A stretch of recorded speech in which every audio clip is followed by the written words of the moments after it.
നമസ്കാരം. മുഖ്യമന്ത്രി V D സതീശനെ സമൂഹമാധ്യമങ്ങളിലൂടെ അപകീർത്തിപ്പെടുത്തുകയും അപമാനിക്കുകയും ചെയ്തെന്ന പരാതിയിൽ സർക്കാർ സ്കൂൾ പ്രിൻസിപ്പലിന് സസ്പെൻഷൻ. Thiruvananthapuram Attingal government boys higher secondary സ്കൂളിലെ പ്രിൻസിപ്പലായ ജവാദിനെതിരെയാണ് പൊതുവിദ്യാഭ്യാസ വകുപ്പ് അടിയന്തര അച്ചടക്ക നടപടി സ്വീകരിച്ചത്.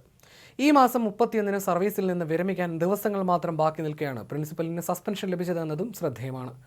മുഖ്യമന്ത്രിയുടെ ചിത്രവും പോസ്റ്ററുകളും ഉപയോഗിച്ച് ഫേസ്ബുക്ക് പോസ്റ്റിലൂടെ അദ്ദേഹത്തെ മോശമായി ചിത്രീകരിക്കുകയും അപകീർത്തിപ്പെടുത്തുകയും ചെയ്തുവെന്നാണ് വിദ്യാഭ്യാസ വകുപ്പിന്റെ കണ്ടെത്തൽ. സംഭവവുമായി ബന്ധപ്പെട്ട് യൂത്ത് കോൺഗ്രസ് നൽകിയ പരാതിയുടെ അടിസ്ഥാനത്തിൽ അധ്യാപകനെതിരെ പോലീസ് നേരത്തെ കേസ് രജിസ്റ്റർ ചെയ്തിരുന്നു. ഇതിന് പിന്നാലെയാണ് വകുപ്പ് തല അന്വേഷണം നടത്തി കർശനമായ അച്ചടക്ക നടപടി സ്വീകരിച്ചുകൊണ്ട് പൊതുവിദ്യാഭ്യാസ വകുപ്പ് ഉത്തരവിറക്കിയത്. സമൂഹമാധ്യമങ്ങളിലൂടെ വ്യക്തികളെയും സർക്കാരിനെയും അപകീർത്തിപ്പെടുത്തുന്നത് കൃത്യമായ ചട്ടലംഘനമാണെന്ന് വകുപ്പ് വ്യക്തമാക്കി. അതേസമയം ഈ വിഷയവുമായി ബന്ധപ്പെട്ട് മുഖ്യമന്ത്രി വി ഡി സതീശൻ വാർത്താസമ്മേളനത്തിൽ പ്രതികരിക്കുകയും ചെയ്തു. എന്നാൽ നേരിട്ട് ഈ വിഷയത്തിൽ പ്രതികരിക്കായിരുന്നില്ല അദ്ദേഹം. KSRTC ജീവനക്കാരനെ സസ്പെൻഡ് ചെയ്തതുമായി ബന്ധപ്പെട്ടായിരുന്നു അദ്ദേഹം ഈ വിഷയത്തിൽ വ്യക്തത വരുത്തിയത്. തന്റെ മുഖം നഗ്നനായ ഒരു വ്യക്തിയുടെ ചിത്രത്തിനൊപ്പം ചേർത്തുവെച്ച് സമൂഹമാധ്യമങ്ങളിൽ വ്യാപകമായി പ്രചരിപ്പിച്ചതിനാണ് മുൻപൊരു KSRTC ജീവനക്കാരനെതിരെ നടപടിയെടുത്തത് എന്ന് മുഖ്യമന്ത്രി ഓർമ്മിപ്പിച്ചു. ഇത്തരം മോശം പ്രവർത്തികൾ സമൂഹത്തിൽ ഒരു കാരണവശാലും ആവർത്തിക്കാൻ അനുവദിക്കില്ലെന്നും അത്തരം സൈബർ ആക്രമണങ്ങൾക്കെതിരെ കർശന നടപടികളുമായി സർക്കാർ മുന്നോട്ട് പോകുമെന്നും സതീശൻ വ്യക്തമാക്കി. ഇത് കണ്ടായിരുന്നോ? പോസ്റ്റ് കണ്ടായിരുന്നോ? നിങ്ങളിനി പറ, നടപടിയെടുക്കണ്ടേ? KSRTCയിലൊരു ജീവനക്കാരിട്ടിരിക്കുന്ന പോസ്റ്റ്, എൻ്റെ മുഖം, നഗ്നനായൊരു പുരുഷൻ്റെ ബോഡി, അത് വെച്ചിട്ട് KSRTCയിലൊരു ജീവനക്കാരൻ സോഷ്യൽ മീഡിയയിൽ പോസ്റ്റ് ചെയ്താൽ എന്താ ചെയ്യേണ്ടത്? എന്നോട് വന്ന് ചോദിച്ചു. അപ്പോൾ ഞാൻ അതിൻ്റെ ഗൗരവമല്ല, അല്ലെങ്കിൽ വിട്ടേക്കാൻ പറഞ്ഞു.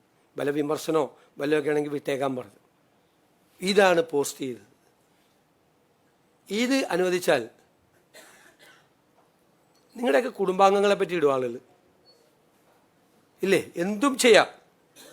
നിങ്ങൾ ചോദിക്കുക, കേരളത്തിലെ പൊതുജനം വിലയിരുത്തട്ടെ. മുഖ്യമന്ത്രിയുടെ മുഖം വച്ചിട്ട് അടിയിൽ വേറെ വളരെ നെയ്ക്കഡായിരിക്കുന്ന ഒരു പുരുഷൻ്റെ ശരീരഭാഗങ്ങൾ ചേർത്തിട്ടൊരു പടം ഇട്ടിരിക്കുക. ആ ആള് സർവീസിൽ 2 ദിവസം റിട്ടയർ ചെയ്യാൻ പോകണമെന്ന് എനിക്കറിയില്ല. പക്ഷെ ആൾക്കെതിരെ ഒരു നടപടി എടുത്തില്ലെങ്കിൽ അത് കൊടുക്കുന്ന മെസ്സേജ് എന്താ? നാളെ നിങ്ങളുടെയൊക്കെ പടമായിരിക്കും വരാൻ പോകുന്നത്. നിങ്ങളുടെയൊക്കെ പടം നിങ്ങൾക്ക് വല്ലതും ചെയ്യാൻ പറ്റുമോ? നിങ്ങളുടെയൊക്കെ പടം. ഈ സെക്രട്ടേറിയറ്റിലെ ഒരു ഉദ്യോഗസ്ഥൻ ഏതെങ്കിലും സെക്രട്ടേറിയറ്റിലെ ഒരു വകുപ്പിനെതിരെ നിങ്ങളൊരു മാധ്യമ വാർത്ത കൊടുത്തതിൻ്റെ പേരിൽ നിങ്ങൾക്ക് സ്ത്രീകളാകട്ടെ പുരുഷന്മാരാകട്ടെ നിങ്ങളെക്കുറിച്ച് അങ്ങനെ ഒരു ചിത്രം ഇട്ടാലോ, അപ്പോഴും ഞാൻ നടപടി എടുപ്പിക്കും. ഇത്രയല്ല എനിക്ക് മറുപടി. കണ്ടോൺമെൻറ്റ് ഗേറ്റൊന്നും അടച്ചിട്ടില്ല. കണ്ടോൺമെൻറ്റിലെ ഗേറ്റൊന്നും അടച്ചിട്ടില്ല. ഇനി വേറെ തമാശയും കൂടി വന്നു. ഈ സംഭവം ഈ ED റെയ്ഡ് നടന്നതോടുകൂടി ഞാൻ എൻ്റെ സെക്യൂരിറ്റി കൂട്ടി, കമാൻഡോകൾ വന്നു എന്നൊക്കെ പറഞ്ഞിട്ട് വേറൊരു വാർത്തയും ഞാൻ കണ്ടു. ഒരു വാർത്തത്തിൽ ഒരു സെക്യൂരിറ്റിയും കൂട്ടിയിട്ടില്ല.